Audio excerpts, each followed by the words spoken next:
హాయర్స్ welcome to our channel. ఆంధ్రప్రదేశ్‌లో 3 రాజధానులే ప్రధానం అన్న లక్ష్యంతోనే అడుగేసిన వైసీపీ ఇప్పుడు యూటర్న్ తీసుకున్నట్టుగా కనిపిస్తుంది. అమరావతి మా రాజధాని అంటూ పిలుపునివ్వడం జరిగింది. ఇంతకుముందు సజ్జల గారు మాట్లాడుతూ చెప్పారు. అసలు యూటర్న్ తీసుకుందా?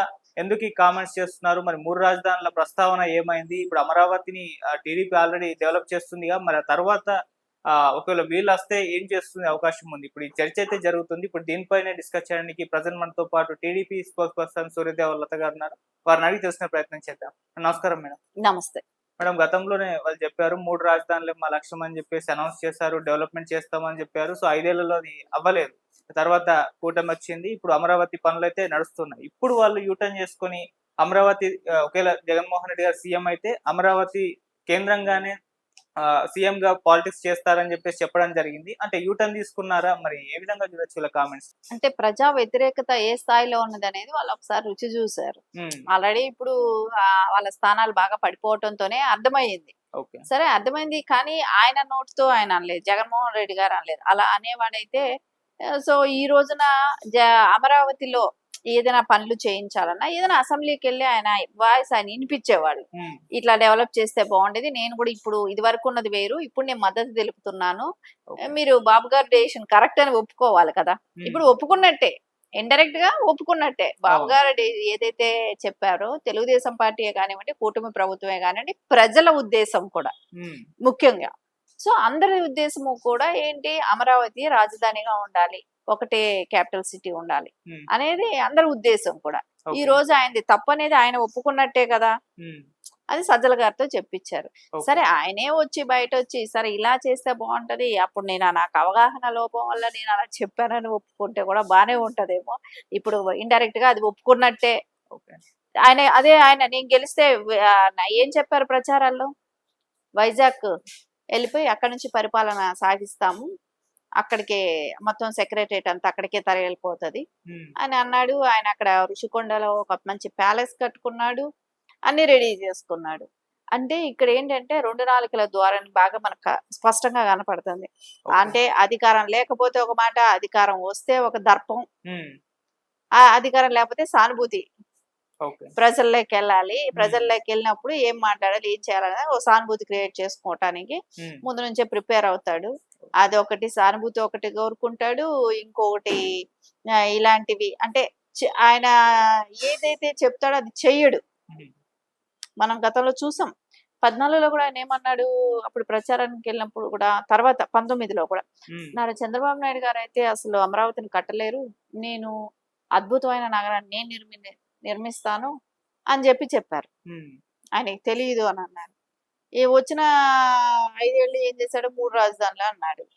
సో ఎక్కడ అది అంటే పని చేసే వాళ్ళకైతే ఒకటి చెప్పటానికి ఒకటి చేయలేనాడు 3 చేస్తానంటే ప్రజలు నమ్మలేదుగా. సో ప్రజలు అప్పుడేమన్నారు, తుగ్లక్ పాలన అన్నారు. పిచ్చోడు చేతికి రాయి ఇచ్చినట్టు అయ్యింది, ఆంధ్రప్రదేశ్ చేతిలో పెట్టాం, సో నాశనం చేశారు అని అన్నారు. సో ఈ రోజున దాని రిజల్ట్స్ టైం వరకు చూసారు, దాని రిజల్ట్స్ తప్పకుండా అక్కడ మనకు చెప్పారు, కనపడుతుంది. ఇప్పుడు మళ్ళా స్టార్ట్ చేశారు. సరే ఈ రోజున ఆయన ఏదైతే 3 రాజధానులు కాదు అమరావతి ముద్దు అని చెప్పి ఈ రోజు అంటున్నాడో, సరే మనం యాక్సెప్ట్ చేద్దాం. సో అది నువ్వు ఇప్పుడు రాజధాని కావాలి, అమరావతి కావాలి అని అంటున్నప్పుడు, సో అదేలాగా పరిపాలనలో నీకు ఏదైతే అపోజిషన్ లీడర్ గా నన్ను గుర్తించండి అని మాట్లాడుతున్నావు, అదేలాగా అసెంబ్లీకి వెళ్ళి మాట్లాడొచ్చు కదా, అక్కడ చెప్పొచ్చు కదా.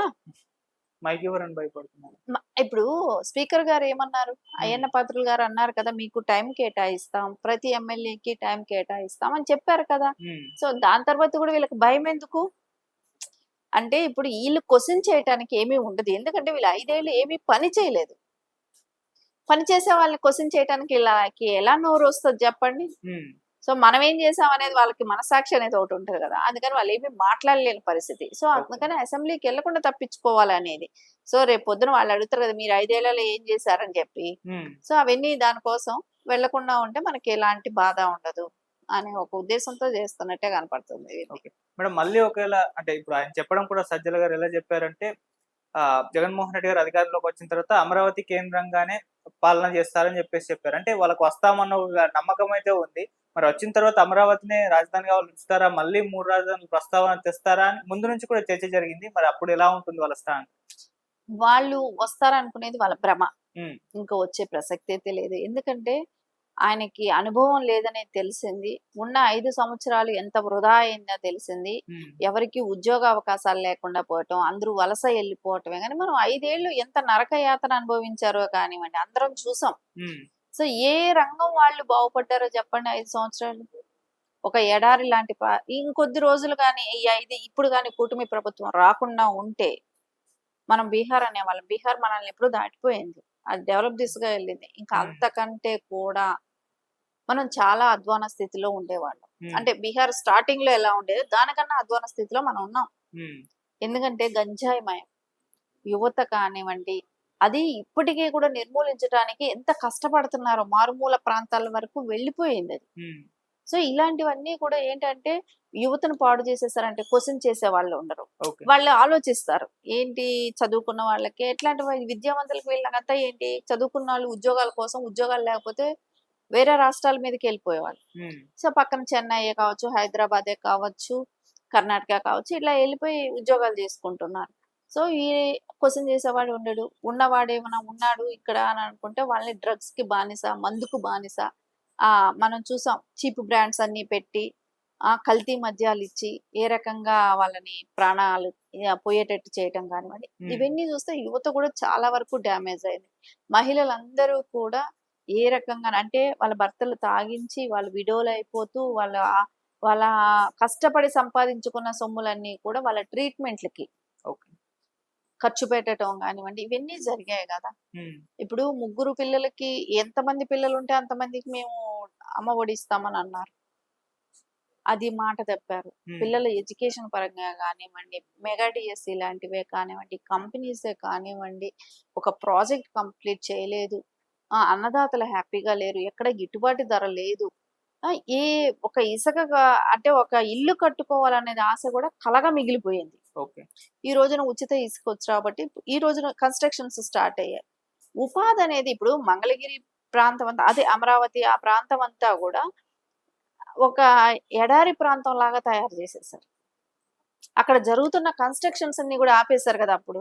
అవును. సో, వాళ్ళందరూ కూలీలుగా పనిచేసిన వాళ్ళే కానివ్వండి, వీళ్ళందరూ గూడా వలసలు ఎళ్ళిపోవటం గానివ్వండి, ఇవన్నీ గతంలో వాళ్ళు చూసారు, అనుభవించారు. మహిళల మీద కేసులు పెట్టటం, వాళ్ళని నానా బూతులు తిట్టటం, వాళ్ళని తన్నటం, మిడ్ నైట్స్‌లో అరెస్ట్ చేయటం, రాత్రులలో పోలీస్ స్టేషన్స్‌లో ఉంచటం, ఇలా రకరకాల ఇబ్బందులు పెట్టారు. సో, అవన్నీ మర్చిపోతారా?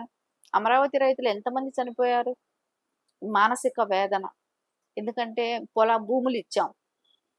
అమరావతి లేదంటున్నారు. ఆ! ఆ భూములు ఏమైపోయాయి? సో, వాళ్ళకి చక్కగా వ్యవసాయం చేసుకుంటున్న భూమి ఇచ్చాం కదా! అని వాళ్ళ బాధ ఆ రోజున ఓకే. అది రైతులని హేళన చేస్తా మాట్లాడిన మాటలు గానివ్వండి. హ్మ్. అవన్నీ మర్చిపోరు కదా! నువ్వు ఓకే. ఈరోజు నేను అమరావతికి నేను అమరావతిలో అదే క్యాపిటల్ సిటీగా ఉంటది అని నువ్వు ఈరోజు చెప్తున్నావు. హ్మ్. కానీ నువ్వు 5 ఏళ్ళు వాళ్ళని పెట్టిన నరకం. అమరావతి రైతులు మర్చిపోతారా? సో, అంటే పిచ్చోడి చేతిలో రాయి ఇచ్చామని అప్పుడే భయపడ్డారు. హ్మ్. ఆ పిచ్చి చేష్టలు ఇప్పుడు మనలా చూస్తున్నారు కదా! ఓకే. మొన్న గూడా విగ్రహంతో "నాన్న బాగున్నావా" అని పలకరించటం గూడా రాజశేఖర్ రెడ్డి గారి విగ్రహాన్ని చూసి. హ్మ్. సో, ఆయన గాలిలో మాటలే గానివ్వండి, ఇవన్నీ జూసి మళ్ళా ఇప్పుడు ఈ మాట అనటం జూస్తే సో, ఎవరైనా నమ్ముతారా? సో, ఇక్కడ గూడా ఆయనకి ప్రజల మీద అవగాహన లేని వ్యక్తి. హ్మ్. పరిపాలన మీద అవగాహన లేదు. సో, ఎంతసేపు ఆ సీటుకి వ్యామోహం తప్ప. ఓకే. సీటు వ్యామోహం తప్ప ప్రజల మీద గానివ్వండి, ప్రజలకేదో చేయాలనే ఆలోచనే కానివ్వండి, ఎన్ని జన్మలెత్తినా జగన్మోహన్ రెడ్డి గారు, నారా చంద్రబాబు నాయుడు గారిలాగా చేయగలనే ఇది ఏమైనా ఉందా? ఒక ఈక్వేషన్స్ ప్రజలకు కూడా తెలుసది. హ్మ్. అందరికీ తెలుసు కాబట్టే నారా చంద్రబాబు నాయుడు గారు ఉంటే పక్క రాష్ట్ర సీఎంలు భయపడుతున్నారు. ఓకే. ఎందుకంటే ప్రతిదీ ఆంధ్రప్రదేశ్‌కెళ్తున్నాయని. హ్మ్. అదే జగన్మోహన్ రెడ్డి గారు ఉన్నప్పుడు పక్క సీఎంలు హ్యాపీగా ఫీల్ అయ్యారు. హ్మ్. ఎందుకు? ఆంధ్రప్రదేశ్‌కి ఎట్లా ఏమి ఎళ్ళవు. అన్నీ అన్నీ వస్తాయని. హ్మ్. సో, అందుకే గదా! కేసీఆర్ గారికి జిగిరి దోస్త్ అయ్యాడు. హ్మ్. ఎందుకంటే పక్కన ఒక దద్దమ్మ ఉన్నారనుకోండి. ఎవరికైనా అదే గదా! ఈయన క్లెవర్‌గా కనపడతారు గదా! హ్మ్. సో, కంపారిజన్ చూసుకున్నప్పుడు. అందుకని ఎవరు కూడా ప్రజలకందరికీ కూడా నారా చంద్రబాబు నాయుడు గారు లాంటి వ్యక్తి సీఎం గా ఉంటే రాష్ట్రంలో ప్రపంచవ్యాప్తంగా ఒక గుర్తింపు అనేది వస్తుంది, ఓకే. పెట్టుబడులు వస్తాయి, ఉమ్. విద్యార్థులకి ఇప్పుడు భరోసా దొరికింది. సో ఇవన్నీ చూస్తుంటే ఖచ్చితంగా జగన్మోహన్ రెడ్డి గారికి మతి భ్రమించి కాదు కానీ మతి భ్రమించి ఈ రోజున ఇట్లాంటి స్టేట్మెంట్లు చేస్తే ప్రజల్లో ఏదైనా మార్పు వస్తుందేమో అని ఆలోచిస్తున్నారు. ఓకే. అది ప్రజలైతే ఫుల్ క్లారిటీతో ఉన్నారు. ఉమ్. ఇలాంటివి ఎన్ని చెప్పినా కూడా నమ్మే పరిస్థితి అయితే లేదు. Okay. Thank you so much. Thank you.